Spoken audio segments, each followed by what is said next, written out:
We've got some breaking news we've got to get to here. We started the show talking about this deadline coming up in just about 90 minutes from now. That deadline has now been pushed.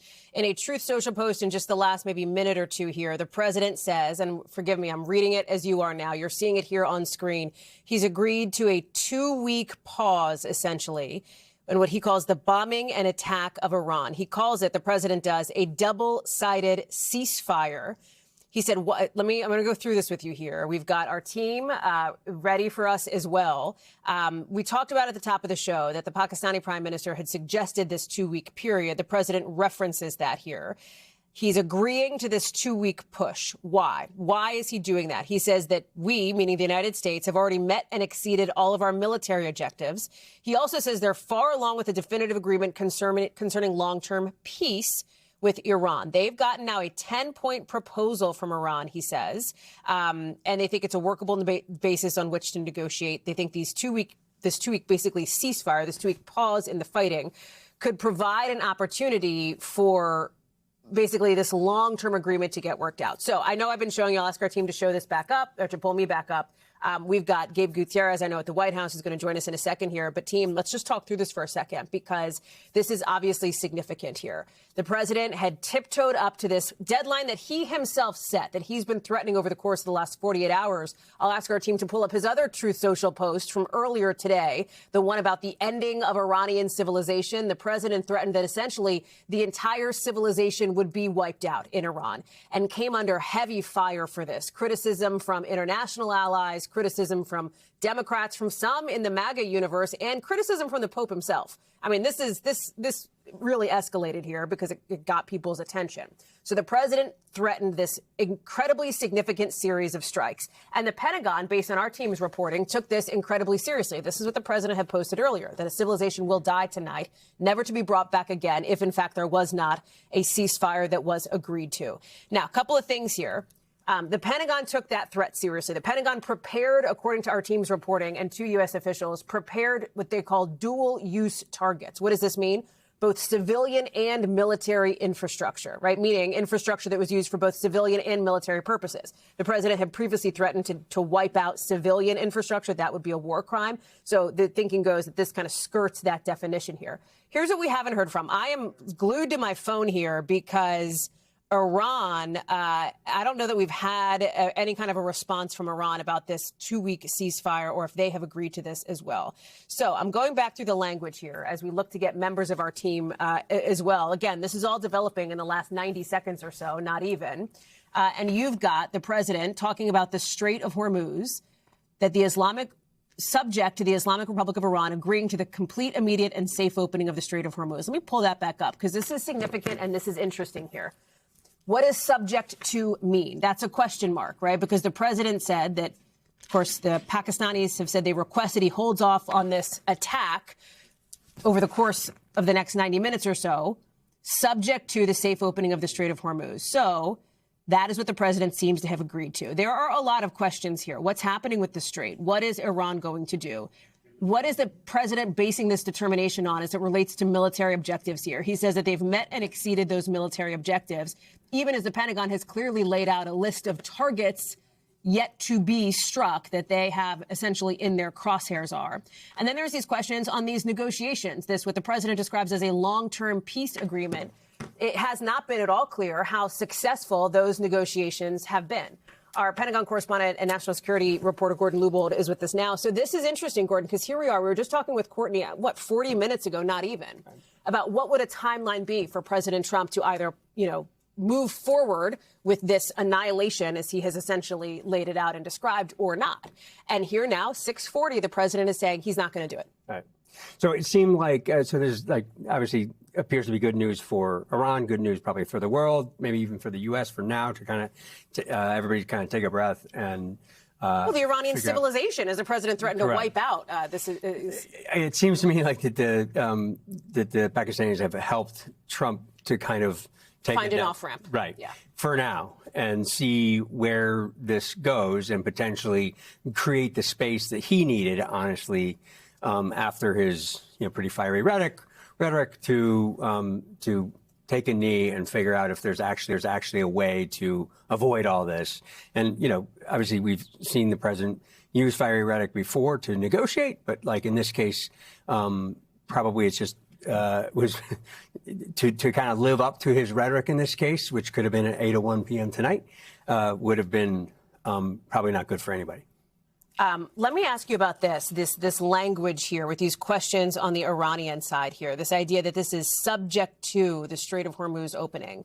We don't know anything about that piece. We don't know that there has been any movement to open the Strait of Hormuz in the last 16 minutes here. No, the Strait is obviously the animating feature of this deal that he wants, but the deal is obviously to ideally conclude this war in some fashion. But the Strait and its closure has been as I say, the animating feature of the problem and why the U.S. military has continued to fire weapons and missiles and hit conventional targets inside Iran. But that was not stopping Iran from keeping the Strait closed, and that's what's causing problems in the region and globally. And the global markets were a mess as a result. Well, let's talk about the markets. We're getting from our biz tech team here, our business team, already in the last, when did he put this Truth Social post up? And again, forgive me, we're looking at the devices, we're looking at the computer screens, because it looks like oil prices have dropped just in the last couple of minutes here, down to about $103 a barrel. They were trading as high as 117 earlier. Sure. The futures are spiking.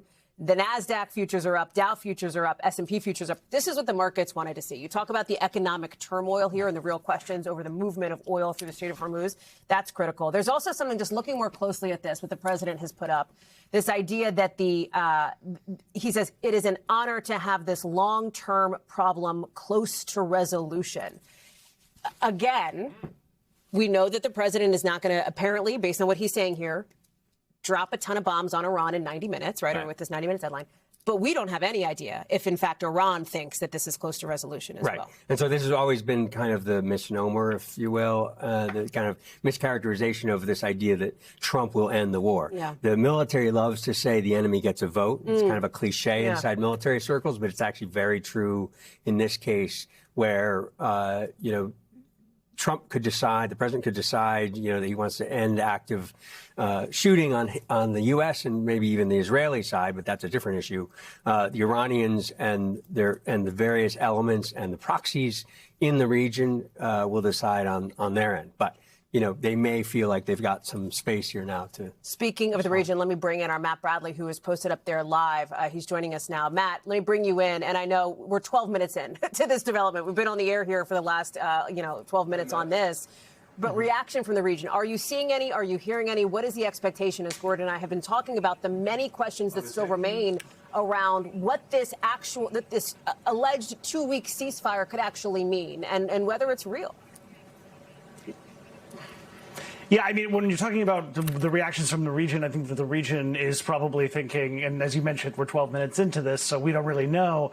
But the region is probably thinking what everybody is thinking, which is that this looks like the third or fourth climb down that President Trump has had off of this ultimatum that he first issued last month. So this wasn't entirely unpredictable. In fact, this has been the norm, especially for this particular threat that Trump has levied against the Iranians for really the better part of the past month. So a lot of folks here probably weren't expecting that this would happen. They probably were expecting that either diplomacy would prevail or that President Trump would create some sort of face-slaving climb down, exit ramp, if you will, to try to come off of this. And that, I think, is probably a view that is going to be vindicated in a lot of quarters here in the region. People are going to say this was just bluster. This was just sound and fury. And it wasn't going to signify anything because this was exactly Trump's MO from the beginning. He's been doing this for the past more than 2 weeks now. So, to the extent that anybody was prepared for this to happen, we already saw that there were Iranians who were, going out into the streets and sort of holding hands in front of these, nuclear and energy installations. So clearly there were quite a few people who were very worried. But this probably isn't going to surprise that many people. And the timeline is interesting, too, here, because President Trump, 2 weeks, this is a time period that he has often cited or alluded to about sort of the next shoe to drop on various topics, both internationally and domestically. Yeah, this comes straight from his usual playbook. So again, people in this part of the world, they watch the president as closely as you do, and they're not going to be surprised because, again, like you said, that 2-week, it's that magic window that he uses for all manner of different delays, different sort of, evasions, and also for ultimatums. So this is just, again, it looks like it's being pulled from his playbook and maybe not from that of the Iranians or the Pakistanis. A lot of folks in this region, I think, are going to be jumping to the conclusion, rightly or wrongly, that this is President Trump who is, basically created a problem so that he can take credit for solving it. Matt, I'm going to ask you to stand by here, and I want to go back to Gordon Lubold because Matt makes the point here of the nature of the playbook from President Trump here. And he has placed deadlines, even in the course of this war before, and then has pushed them, although he did just say that it was highly unlikely that this deadline was going to get pushed as well. And now here we are. He was a little bit loose yesterday when he was speaking at the White House, and he said, I gave him 10 days, and he said actually 11 days, and he said, I shouldn't have done that. But he kind of, as Matt said, he kind of creates these deadlines only to kind of soften them, think he's maybe doing somebody a favor or whatever. I think that the deadline and the rhetoric was always meant to be a negotiating tactic. Again, as Matt just said, we see this time and time again with this president who really just needs to negotiate in public that way and then come back and say, not I was just kidding, because this did seem pretty real. Yeah. And we know that the forces were in the region to help do whatever it was he was going to do. But I think, honestly, it was even top officials were not sure where he was going to go and when, even tonight. Let me bring in Keir Simmons, who is also live for us from the region. Keir is in Riyadh here. And what's interesting here is the president is pretty heavily leaning on these negotiations for the reason and the rationale for this 2-week ceasefire, as he's describing it, basically. A double-sided ceasefire, again, in President Trump's telling. There had not, to this point, Keir, I think, been a lot of optimism at all about these negotiations, although the president is suggesting that they have apparently yielded enough fruit for him to call off this massive attack on Iranian civilian and military infrastructure. Yeah, I think, though, Hallie, there still won't be optimism about these negotiations in a sense, and you've made the point well. In reporting these out so far, President Trump is setting these deadlines and then kind of ramping down after negotiations that there are many questions about, and this one is really about the extent to which the Iranians have agreed to it and the extent to which this is Pakistan, the Pakistani Prime Minister, pushing this forward to try and get to a ceasefire. I will say, there will be many here in the region breathing out at the news that there isn't going to be a huge number of strikes tonight. Even as the Saudi Ministry of Defense says that they are still intercepting ballistic missiles in the area. Let me bring in, Keir, I'm going to ask you to stand by. Gabe Gutierrez is joining us now from the White House North Lawn, where, Gabe, there is a lot of action here. Give me a sense of what, if anything, you're hearing behind the scenes and what the president, where this goes from here, given the president's statement about this optimism around negotiations. Well, look, Hallie, this is not the first time the president has extended the deadline here for a ceasefire, but there have been a lot of fast-moving developments really throughout the afternoon. I actually got the president on the phone earlier today, and he said that he could not discuss the ongoing negotiations at this point. And as I mentioned, look, he's extended this deadline for Iran to reopen the strait multiple times. Started more than 2 weeks ago. He had a post on social media, said Iran had 48 hours or the U.S. would obliterate its power plants. 2 days later, the president announced his 5-day pause. Then he announced a 10-day pause. So this is something that had been, happening for quite some time. And to our own Monica Alba yesterday, he said that it was unlikely that he would extend this deadline. But here we are. I can tell you, Press Secretary Carolyn Leavitt, she was asked about that potential ceasefire several hours ago that had been floated by the Pakistani government.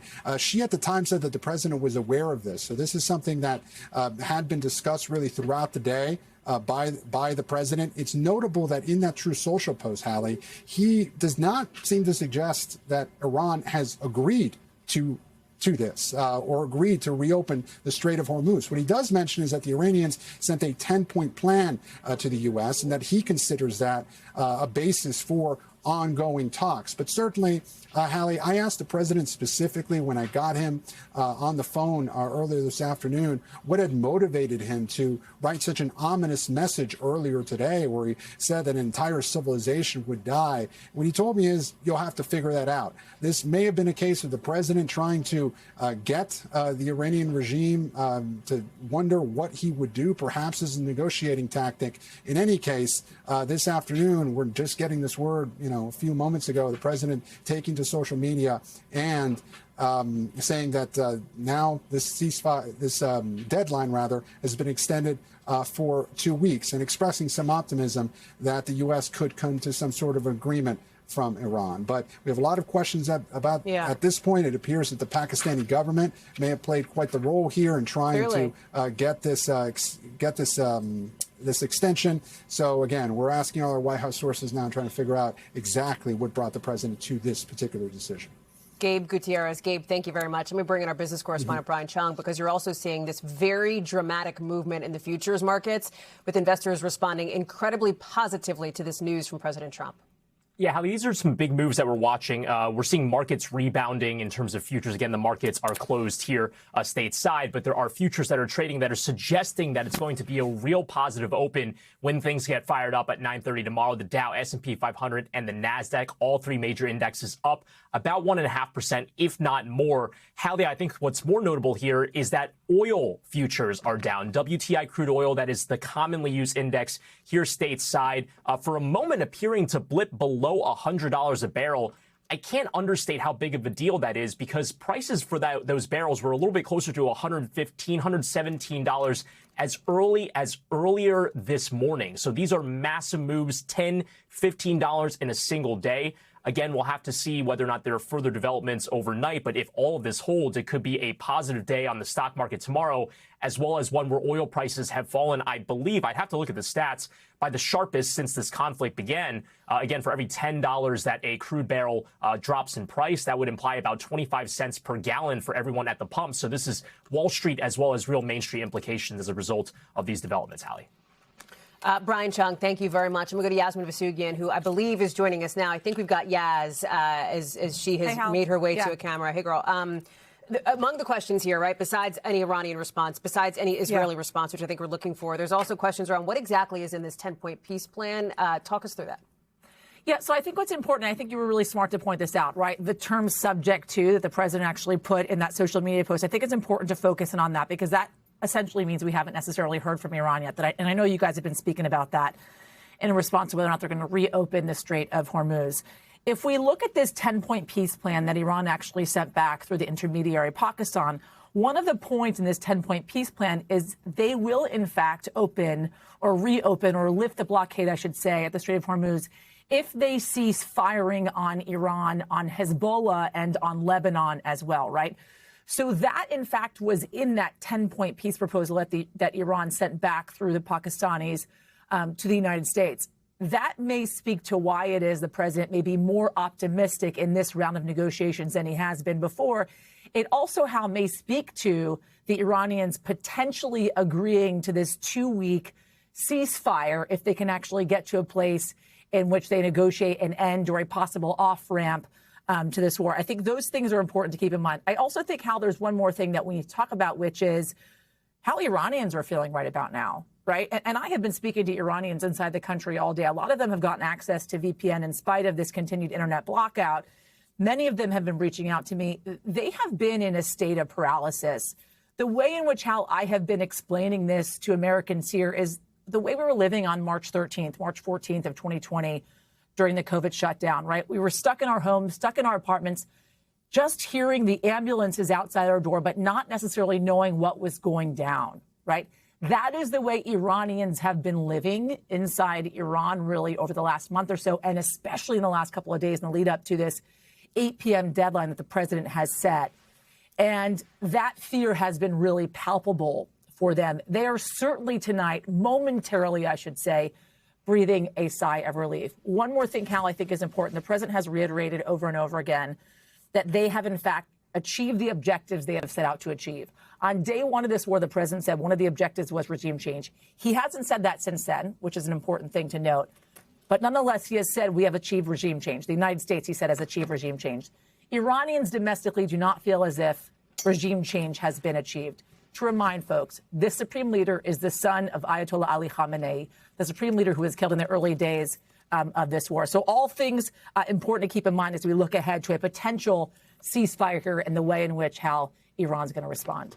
Interestingly, there's a banner on Iranian state TV right now reporting, and this is how they're framing it, Yaz, that the U.S. has accepted Iran's conditions. Another state TV channel has up Donald Trump's humiliating retreat from anti-Iran rhetoric, just to give a sense as you talk about the reaction inside Iran, how it is being received there. I will say that this now, Yaz, and we'll go to Gordon Lubold here on this idea of the military objectives, this now sets another clock.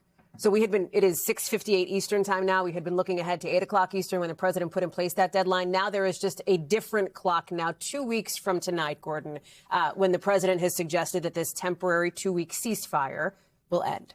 And remember, the president loves the 2-week timeline. And in fact, we have a look. This is over the course of the last couple of weeks here, what he has tweeted and talked about related to some of those deadlines as well.